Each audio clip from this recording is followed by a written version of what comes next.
one could say that you are a professional game master, correct? Yeah, thanks a lot for the invitation. That is indeed true. Whereas in the professional context of wargaming and serious gaming, you need to stay open-minded. You need to think out of the box. You need to bring different people with various different perspectives to the table to gain insights.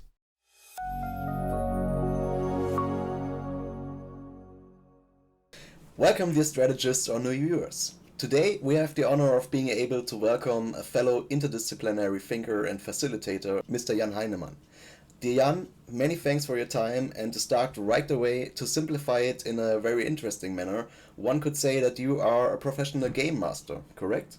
Yeah, thanks a lot for the invitation. That is indeed true. I'm a historian and political scientist by training, and I have spent a few years now in the digital game studies world, but also in the professional wargaming and serious gaming world. And that is as a player, as a facilitator, as a designer and developer as well. Yeah.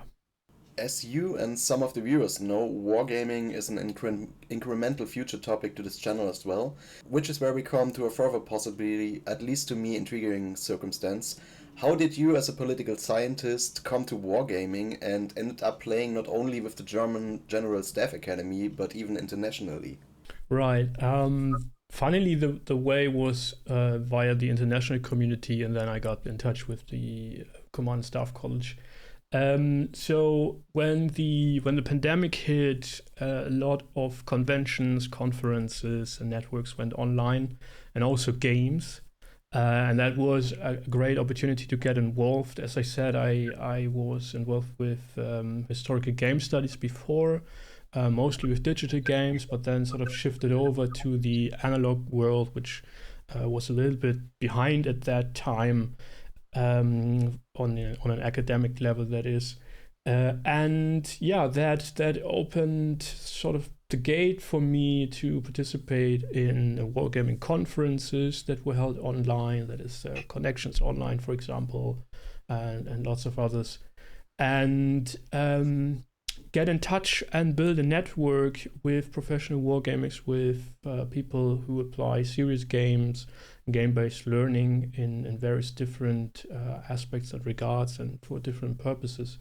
And eventually then, in the context of a conference that was also streamed online that was held in Peru, I got in touch with Thorsten Kodale of the German Command Staff College, who's director of the Innovation Laboratory. And he invited me to participate in a game, or two rather, at the Command Staff College in Hamburg. That was a civilian or civic crisis simulation, and a session of the Prussian Kriegsspiel, the historical one, which was facilitated by Jörg Wintjes of the Conflict Simulation Group.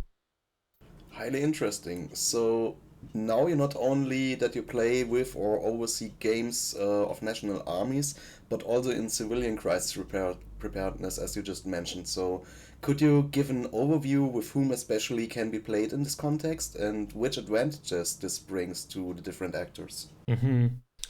Yeah, so applying wargaming, war games, and serious games in a civic context is a very broad field. That's also true for military applications, by the way.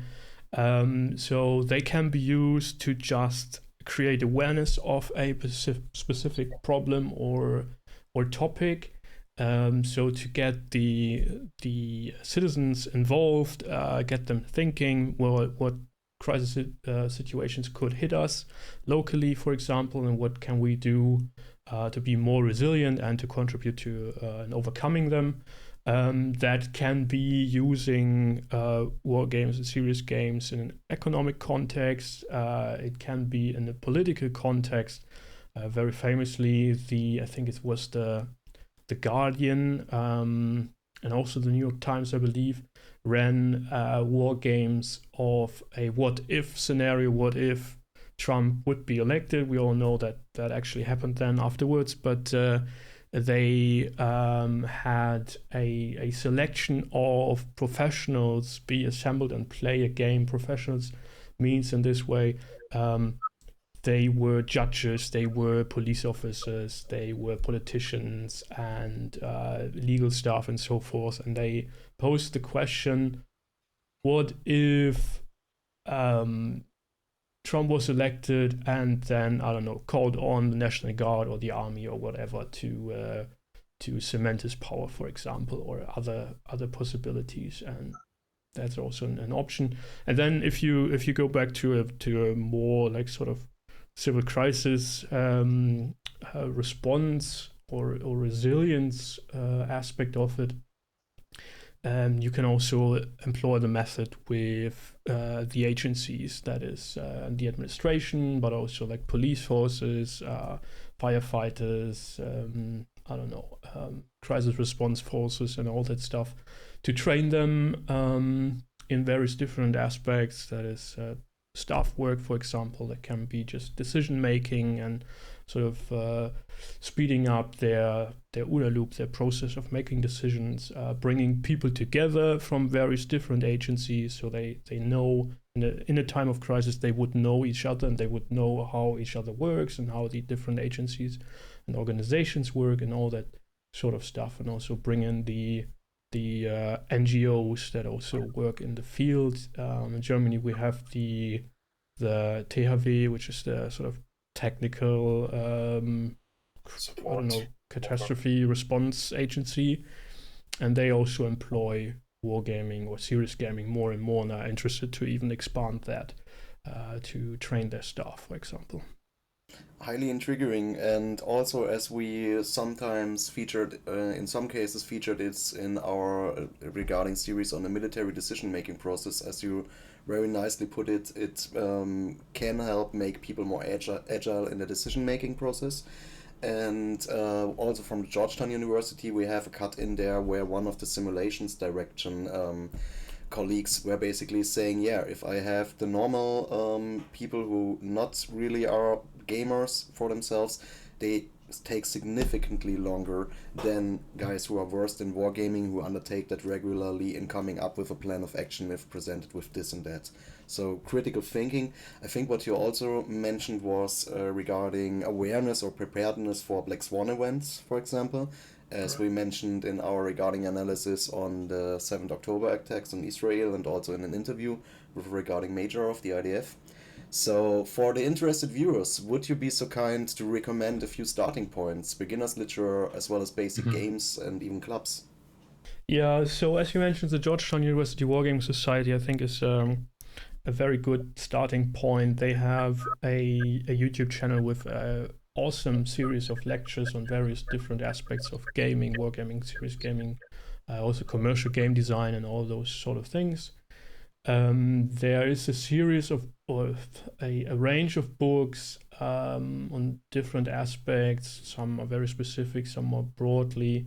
That might be, I don't know, Simulating War, the Zones of Control, which is an anthology bringing together articles from practitioners, wargaming practitioners, serious gamers, but also the commercial side of things, and also game design and questions of what is a simulation and what not. Wargaming and simulation is a good one when you want to sort of dive into the question of definitions, I guess, and applications, because there's also a debate about whether a war game is a simulation or not. We will put an elaborated number of links into the description. Right. So, thanks for these elaborations as well. And as mentioned in the short introduction, transcription and interdisciplinary thinking is a great concern as well as field of operations for both of us, especially making these processes usable in the regards of risk management and business model development in the future. So, looking forward to that. And to wrap it up for today, while we already agreed on future continuations, please subscribe, dear viewers. What are your final tips and tricks you can recommend to our audience, and would you be so kind to summarize the main advantages for active wargamers once more, what we have not taken our head already? Right, so first of all, people who want to engage with wargaming and serious gaming need to stay open-minded. As you said, it very much helps if they have gaming experience. but that is not always a good thing. It's good in a way that they tend to be capable of analyzing a scenario quickly and like sort of identifying the main decision points that need to be taken and then actually take the decision or make the decision. But that can also be that they are too much used to a certain way of how games work and what objectives games have. And that's, I think, one of the major problems actually with commercial games is that they are objective oriented. Whereas in the professional context of wargaming and serious gaming, you need to stay open-minded. You need to think out of the box. You need to bring different people with various different perspectives to the table to gain insights and to find, as you said, the black swan. That is an event nobody anticipated. And if you want to get involved with the professional wargaming community, there are, as I said, different ways. Don't shy away from just getting in touch with people who you know are active in the community. They are usually very welcoming and supportive. They will either provide you access to networks or give you resources or, I don't know, point you to the right people to answer your questions as much as they can. Yeah. Can very much confirm that openness and welcomeness, indeed. Right, and then the main advantages or benefits of wargaming and serious gaming. I think we've covered a lot of them. We haven't talked about analytical wargaming yet. So wargaming is usually divided in 2 or sometimes 3, let's say, purposes. That is educational. So you want to convey either knowledge or competences. That's analytical, so you take a specific scenario and run it several times, ideally, to see where the big decision points are, where problems might arise, and that's a very cost-efficient way of doing it, especially doing it before the actual crisis hits, so that you are indeed prepared. And that is then the third part is sort of explorational. So you just play a game and it's more like sort of a creative exercise and you see where it goes and what sort of weird ideas people might come up with their various backgrounds. And you would then embrace them and sort of make them part of the game reality just to find more insights, more ideas, and potentially in that way also black swans. But yeah. Highly interesting. Yes, so perfect. We have much to follow up on. So therefore, dear Jan, many thanks again for your time and see you soon again. Stay aware. Take care. It was a pleasure. Thank you. Same here. See you soon. Perfect.